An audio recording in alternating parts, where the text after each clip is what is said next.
So quiet here. It is, it's good. I like silence. I was looking at a silent retreat to the extent that you have retreats in the darkness, so you can go Yeah. into a cave and they also facilitate meals, so then they look after you, but within a confined area and confined room, it's complete darkness. And I think you can do this for like 7 days to 30 days. And it also triggers a lot of DMT. And What's it's DMT?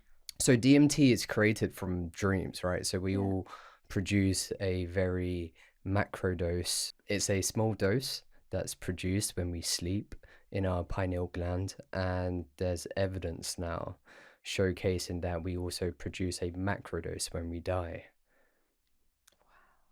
It's also the active compound in ayahuasca, which is what I had with the shamans in South America. I remember from the documentary Beyond the Pill. But first of all, let me see who's here. Yeah, Let yeah, me let's say do who it. my Let's guest do it, is. Eva. I'm joined today by Jonathan Ramalho, founder of the Longevity Network and creator of Beyond the Pill documentary, which is coming out on Amazon Prime. Through his work, Jonathan explores the future of health, longevity, and what it means to take a more preventative approach to well being. It's fascinating with the documentary because going back 3 years ago when this idea was birthed, I wasn't necessarily sure how it would manifest. And throughout this journey, being able to identify what really moved the needle forwards within longevity and having my unique experience from my own practices within longevity and the access to very advanced practitioners and my own personal experience. It's been really interesting to see how it's come about. I never really set out to do the documentary about myself, and also including the type of people that we have. But it's been a very fruitful and meaningful and very profound manifestation that has struck a chord for a lot of people. We were just talking before the introduction about a silent retreat, which I'm not sure if it was recorded or not.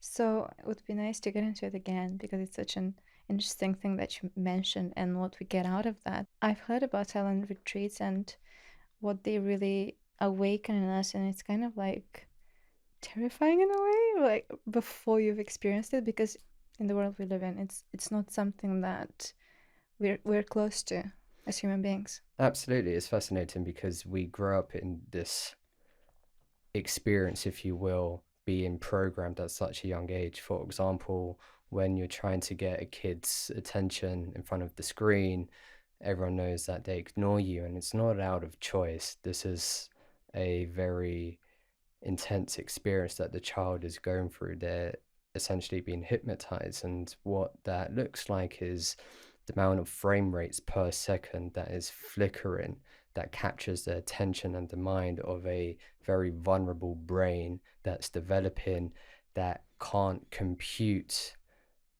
and be aware that someone is essentially trying to request for their attention. So it's very serious in terms of the risks that we're dealing with, and it's not necessarily known in terms of the side effects. And we are aware of the terms that are used. For example, when you put on the TV and you choose what program to watch, is essentially in front of us, right? So Yeah. then we also have the upper hand to be intentional of what programs we want to install. And we're all aware of AI, and we get to question what is our own algorithm, right?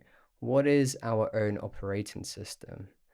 And how do we protect ourselves from what we would deem predators? You know, we had to be mindful of a tribe from another town for our survival, or, you know, the lions and the elephants that may endanger our tents at night, right? Our camps.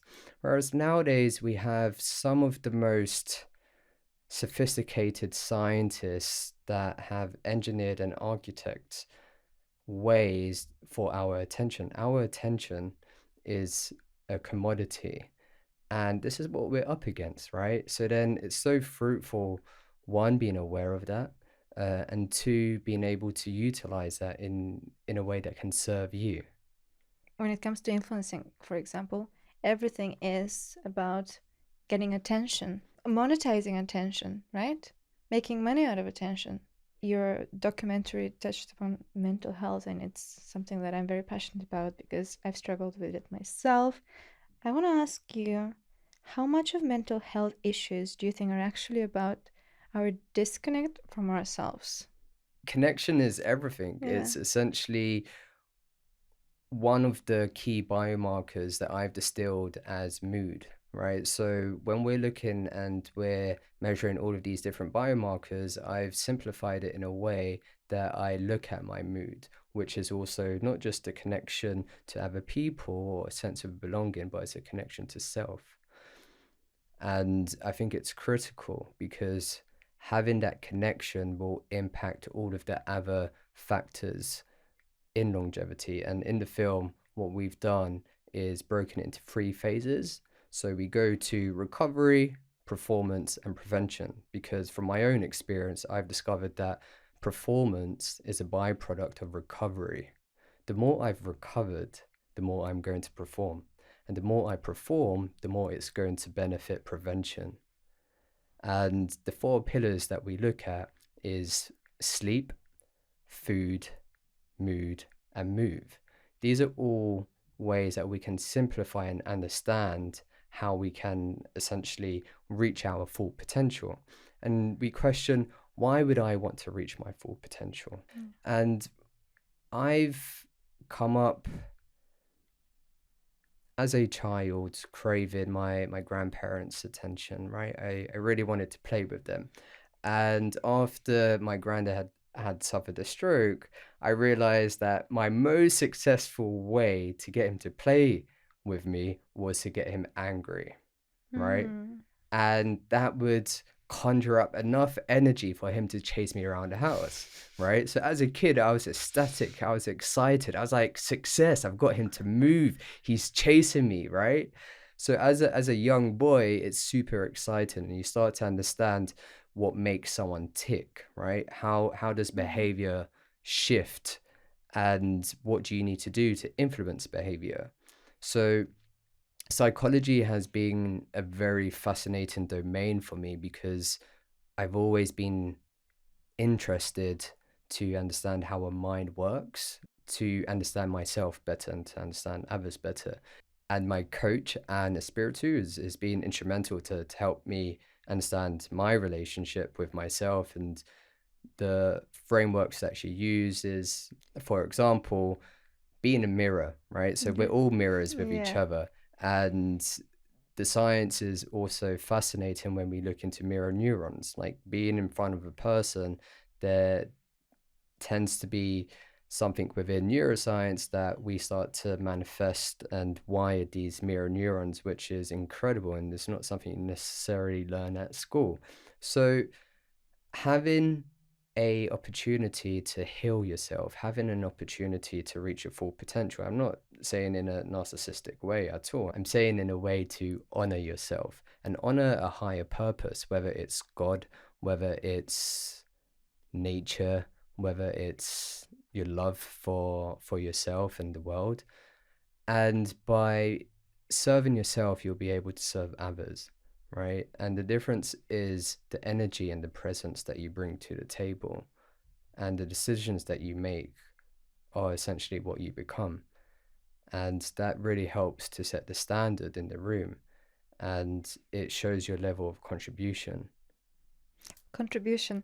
Um, there's something about success, and a few people in the documentary talk about success and what success is, and why our idea of success might be a little bit skewed. We're dealing with a society that is incredibly sophisticated. We need to give ourselves enough grace to understand that we're up against entertainment that has been weaponized, right? And what I mean by that is not just the political agendas at play. I'm just saying your mind. Your mind is a very, very attractive place, but it's also very vulnerable. And that comes with a lot of risk. For example, you would be way more happy, way more peaceful if you didn't watch horror movies at night, right? It's Yeah. so simple that we've made it hard for ourselves, and we're not aware of the risks. For example, if you buy a cigarette pack, at least you can start to see these signs that it creates cancer, and you have these very disturbing images on there. But when you watch a film on Netflix or on Amazon or any platform, including YouTube, you're not being shown the risks that it can have. And it's very dangerous to live in this society that parents are also very much going through the challenges of raising children that are very expensive on their energy as well. So they tend to lean onto entertainment, and that's where it starts to build that addiction or that habit or that routine that you tend to build within your life, and you see what the norm is. I'm not against entertainment at all, but I'm saying it's a tool and it's being misused. The generation nowadays grows up very differently. When I was growing up, there were no phones, there was no YouTube, there was the TV, and even the TV, you kind of have a very limited use with it because it's there, you have to turn it on. It's one TV in the house. There's like rules around it. Someone else will come and watch the news and then you have to go. So you can't just do this like 24/7. What we do right now with the phones or like scrolling on anything. The brains of the generation now, they're kind of built differently. It's very dangerous because it changes your pathways. For Hmm. example, dopamine. Dopamine is going to dictate your behavior or incentivize certain behavior. Now, dopamine can also drive a habit. For example, fulfillment. You do some artwork, right? Or let's say you make dinner, right? The process of making dinner, choosing the ingredients, putting it together, the type of flavors that emerge from that, the whole accomplishment, and also seeing loved ones appreciate it or yourself appreciating the work and effort that you put into it. There's something very tangible and something very physical that allows you to build enough dopamine that can be sustainable in a very healthy way. The challenge that we have, and the course that I done with a friend of mine, Stephen Kotler and Rian Doris, which is around flow states with neuroscience, was highlighting our dopamine addiction. And one of the exercises we done was to ask a question: why did I pick up my phone? Hmm. And I started to catch myself either. I was like, oh, I just picked up my phone. And it was my subconscious picking up my I phone, do this all the time. right? And I was like, oh, why did I pick up my phone? I was like, oh, I'm looking for a dopamine kick. I saw some influencer again put a video on YouTube saying, "Do you even remember what you saw 3 videos ago?" Mm, You don't, right? Because you're in a loop. for sure. You're not awake. The quality of your presence is being awake. And to be awake, you also need to go through a process of unraveling what being asleep is. And I think The Matrix is also noted to be, in some degree, a documentary, right? More metaphorically, because we're understanding how we're in a loop. And to break that loop, you need to do a lot of work. And that work is very difficult, it's very challenging, and it's not easy. So I'm aware of why people don't do it and are very much caught up with going out drinking, going partying, watching Netflix and chill. And I'm not Mm. hating on that. So I'm gonna make that Yeah. distinction. But what I'm alluding to is, are you awake? Are you present enough that you're able to feel your feelings, not live in your feelings? I don't think that's a Mm. healthy place No. to be.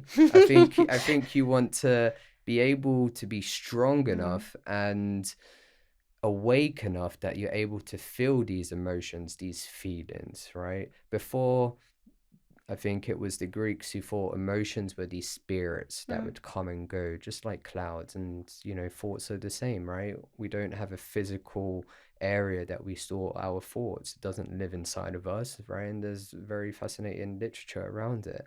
And I think what we're moving towards is being your best self, which just means being a clear vessel to some degree that allows you to think with your prefrontal cortex, thinking critically, right? Feeling fully, right? And then being able to integrate your intuition and using these three components to make the best decisions when you can, because there's different parts of the day that you have energy, and the beginning of the day is where you should probably protect it the most. That's where you have your best energy. So you want to be able to use your components that you have in order to make the best decisions, because you end up being the result of your decisions. So true. And that's very difficult, though. It's very difficult. So I want to talk about how to do it actually practically, what it actually means, because feelings can be so overwhelming sometimes, right? They come in like it's like this torrent. You feel overwhelmed, you lose track of what you're doing, and I'm speaking from personal experience. Um, you get so overwhelmed with these feelings that everything else just, everything else just goes. Absolutely. So there's two areas with Mm-hmm. that. One is applauding yourself to be in a position that you're feeling these feelings. There's a lot of people that numb their feelings, Mm. and they're not dealing with their problems, which is essentially going to make their life a lot harder. So I think you need to applaud yourself for being receptive and having these feelings and not numbing yourself. And the main drug for that is obviously, alcohol. And then you start to get harder drugs like cocaine, etc. You're avoiding your feelings, you're going out clubbing, if you will, or you're sleeping with other people and you're sleeping around, and there's multiple ways to distract yourself. Even working, for example, right, is another distraction to your feelings. The other side is living in your feelings, right, when you're just overwhelmed with your feelings and you're also in a loop, Yeah. right? So if you're in that place, then it's also good to get out of your head and into your body and have more of a somatic experience.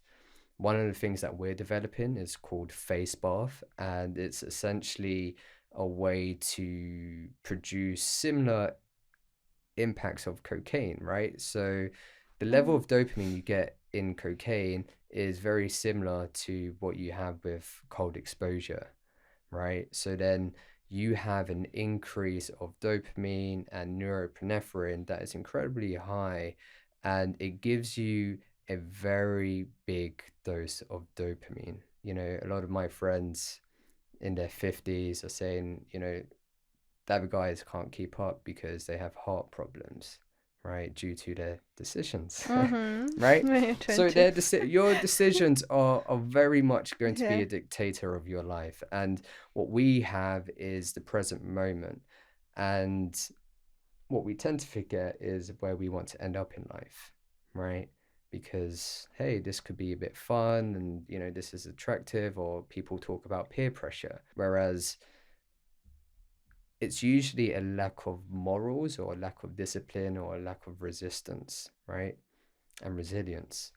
And this resilience is what helps you with your thoughts and helps you if you're in a loop or if you're stuck. And I think what you could do that's very simple is start to get out of your head. For example, cold exposure is a very strong way.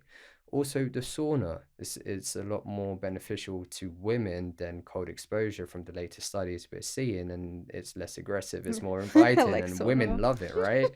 So with the sauna, it's great to be able to get out of your mind and relax, right? And you have exercise.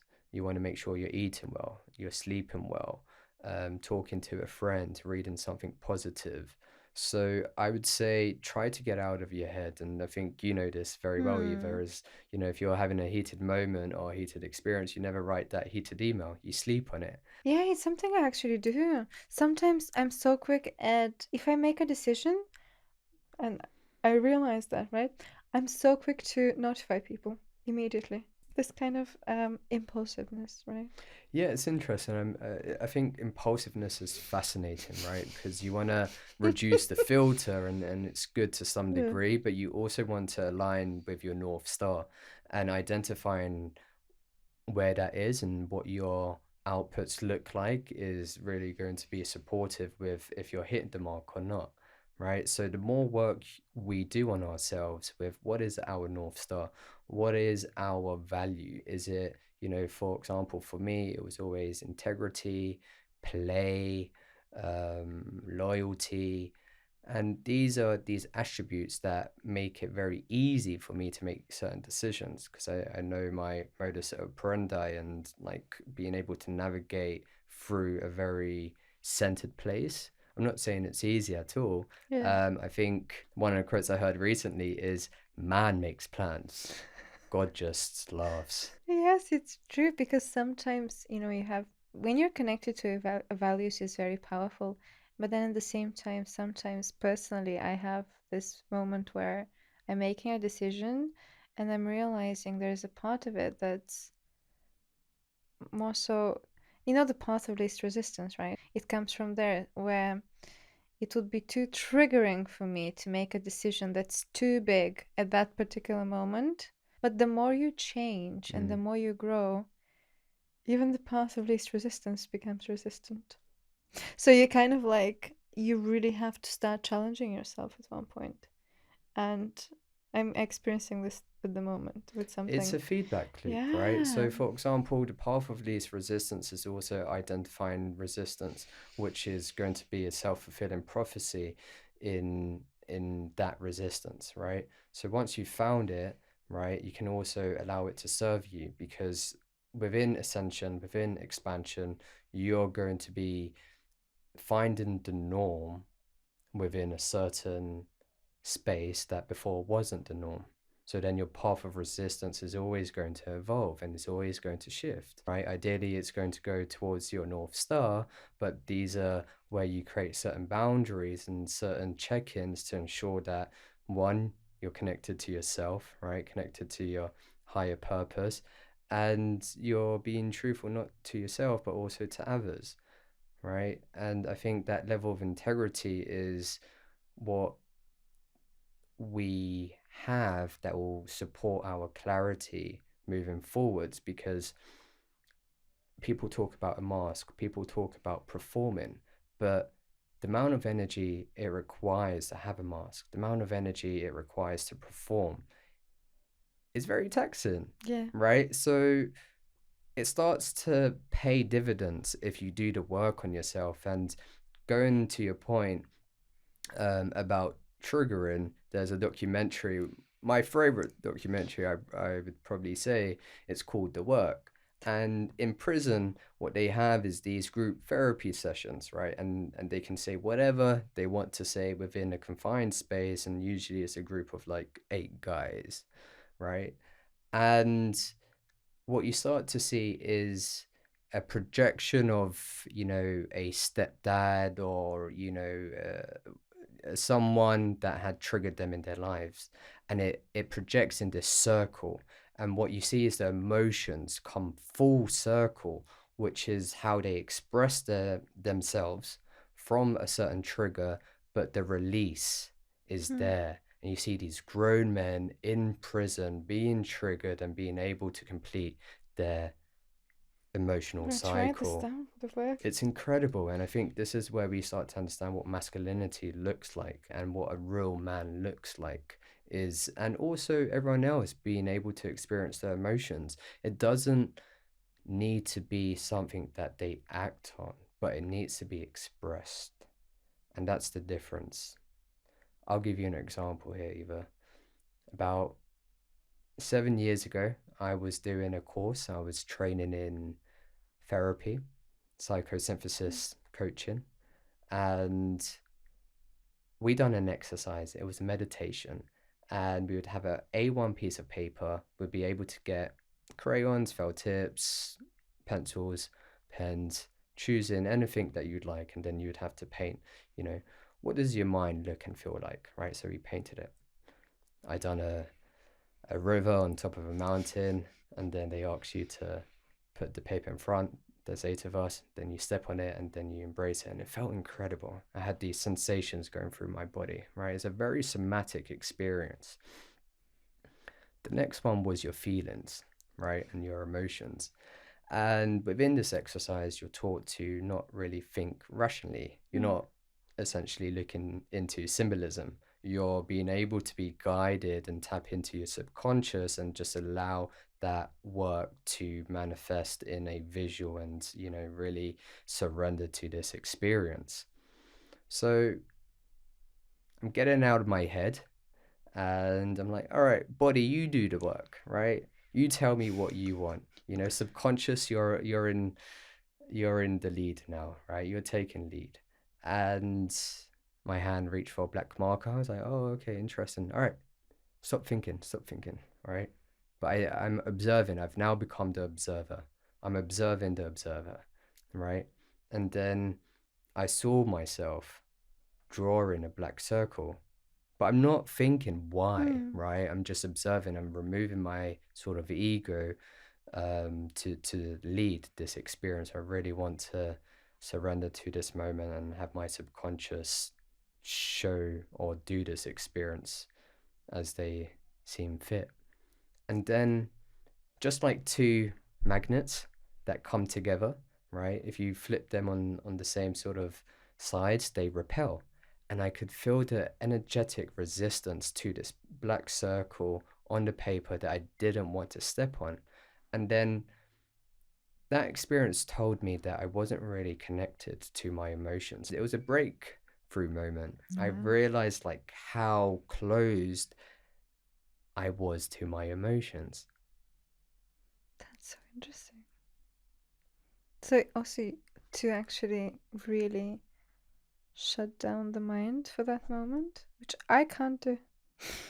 But this becomes practice, Eva, Yeah. right? Because our mind is very demanding. It's very attractive, very demanding, and it's quite aggressive on our energy. Our brain is what consumes most of our energy, literally.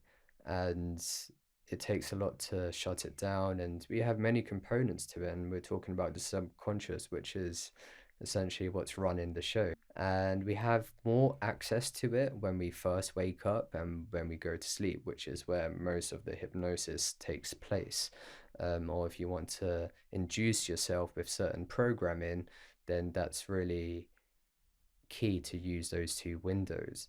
And what you could do is listen to something positive. You could make your own meditation for yourself, right?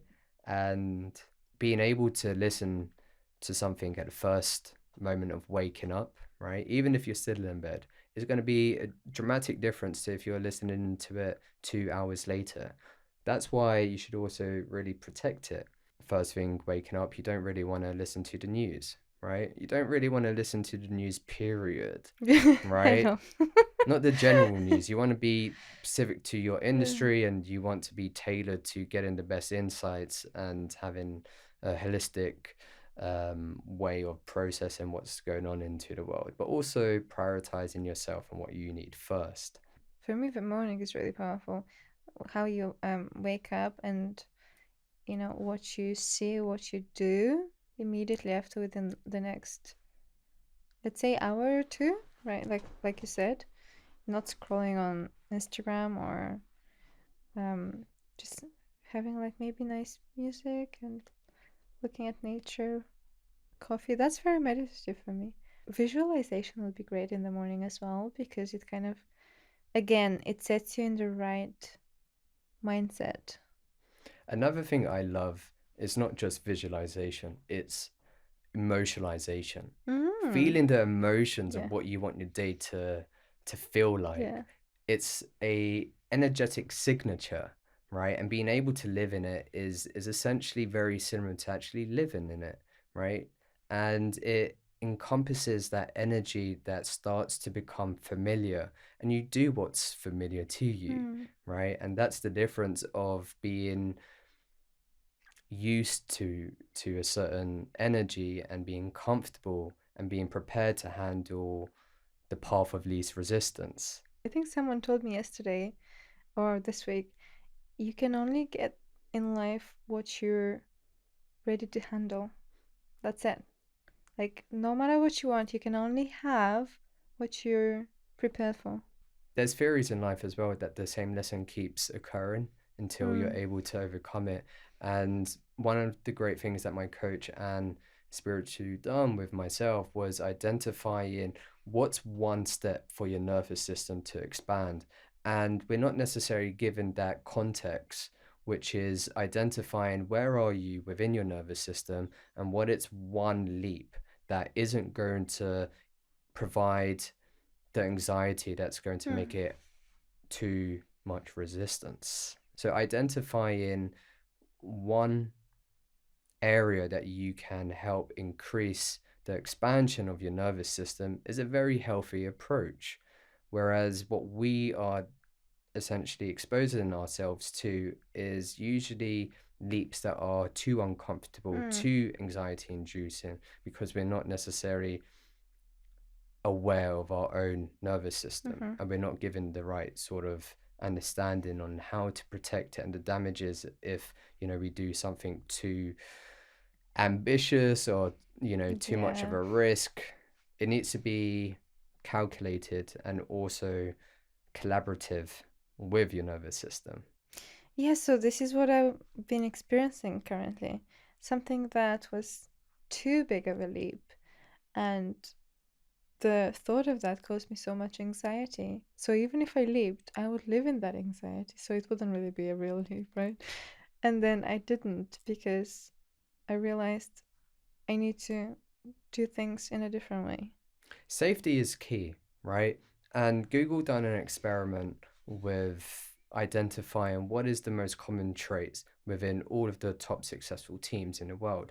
And it was psychological safety. Mm. Psychological safety is essentially a area or a environment that is conducive to fail and for that to be not necessarily celebrated, but for that to be okay. You're Mm. not going to lose a job if you failed, right? And that safe container, the psychological safety is what set teams apart. And I think this is the same with relationships, right? I think relationships, whether it's love relationships or whether it's just friends in general, and I think having a psychological safety environment is allowing you to really experiment, really allowing you to express yourself and going back into not having trapped emotions, wearing masks, and, you know, being scared of your triggers. I think this is where you have space to identify your triggers, right, and explore it. Yeah. You have space to allow your emotions to be completed, for it to be released, right?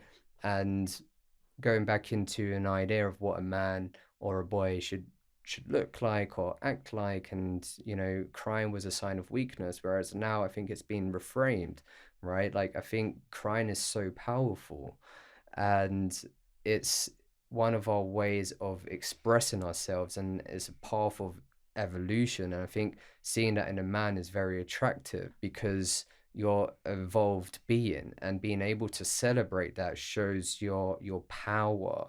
And this is where we're trying to remove the mask so we can be our most authentic self. And there's a frequency board, right? So within this frequency board, we start to see how humans are evolved within a certain frequency, and we have what we believed love to be one of the highest frequencies, whereas only recently did we realize that it's actually authenticity, and this is where we remove the mask, and this is where we're not scared to cry. This is where we're being our best selves, if you will.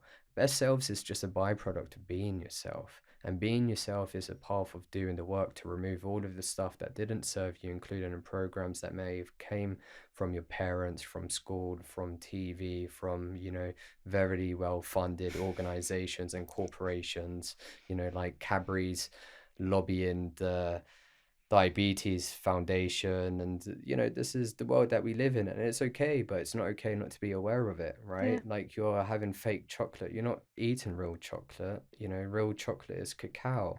Raw cacao is the Tastes best for you. different, yeah. It tastes different, sure, it might be a Very bit bitter, different. right? But Yeah. royalty used to trade in cacao, right, going back hundreds of years ago.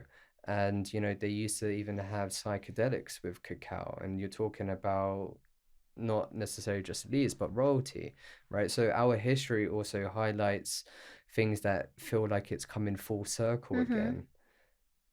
Yeah. I've done a few. One was a Kundalini activation, and that had cacao, and then a different experience at a therapy retreat, which also had a spiritual side to it to kind of, ease you into things, and that had a cacao activation as well. So it is very much used in that. And one of the cacaos I didn't drink, the other one was like less bitter, and I was like, oh, very tasty actually. But yeah, it's very interesting how you said we are coming back to that. It's a full circle, and there is this moment at the beginning of the year. I think I read it was an astrological thing about this year being just super turbulent, things being like up and down, changing.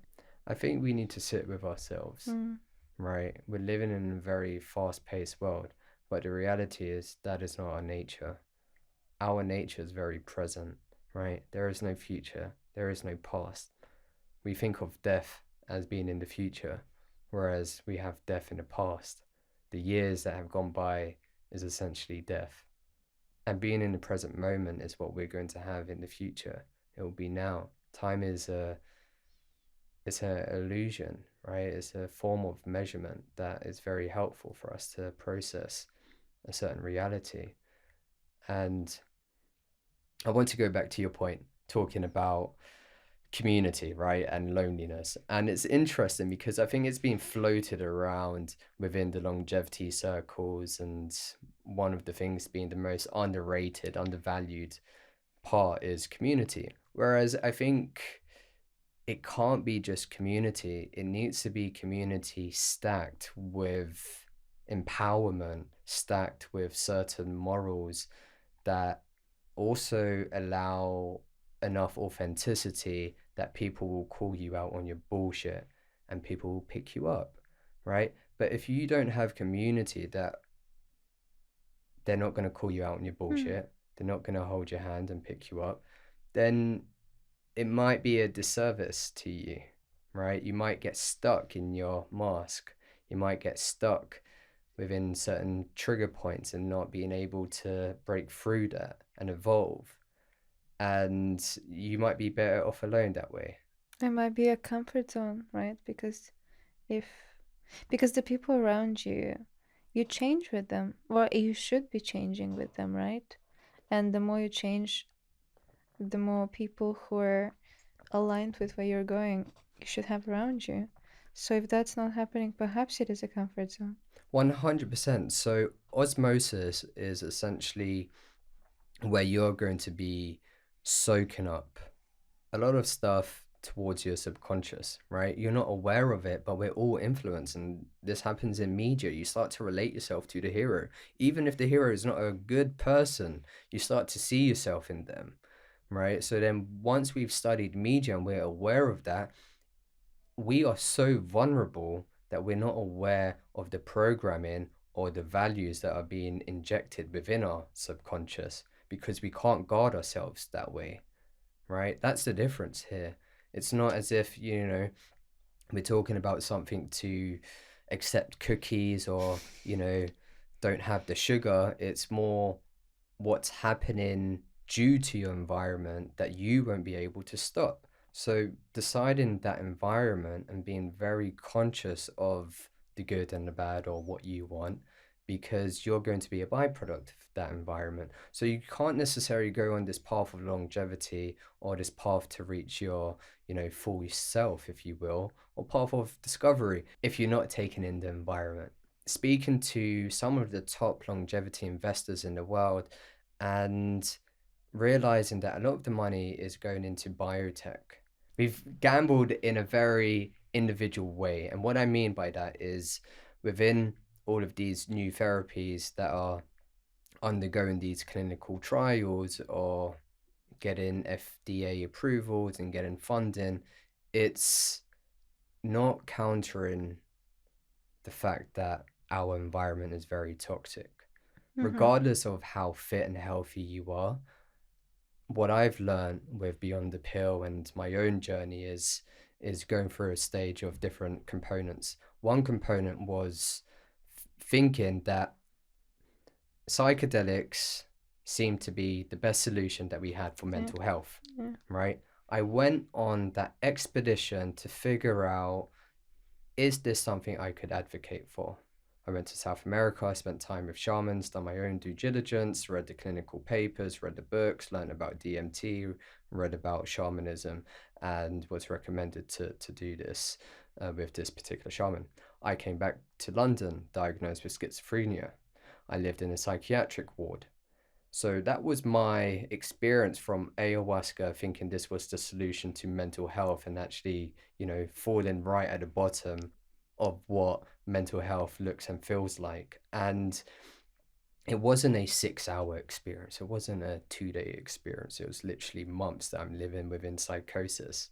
Thinking I found what could be the solution to what was costing the global economy $1 trillion each year, which was depression and anxiety, and how that could basically give everyone on the planet clean drinking water 40 times over. That to me was the biggest problem that I seeked out to solve. And I came back from trying to find that solution, which was the psychedelics and ayahuasca and spending time with shamans due to their clinical studies and showcasing that was the most successful rate for depression and anxiety. And I came back to London with schizophrenia. And on my journey, it's been very rewarding to showcase that it's possible to heal schizophrenia. And this is why we made Beyond the Pill. We wasn't necessarily sure how it would manifest, but this is the story of Beyond the Pill because so many families, so many people need to know that it's possible and what the path looks like. And we have Wim Hof, we have Davina Taylor, Marissa Peer, so many amazing people. My coach as well, who's featured inside her to showcase this transparency of someone who is able to recover and showcasing that they're not the only one, just like Roger Bannister, right? Once he broke the 4 minute mile, so many other people did as well. So that's the mission. Thank you so much. And it's an incredible documentary.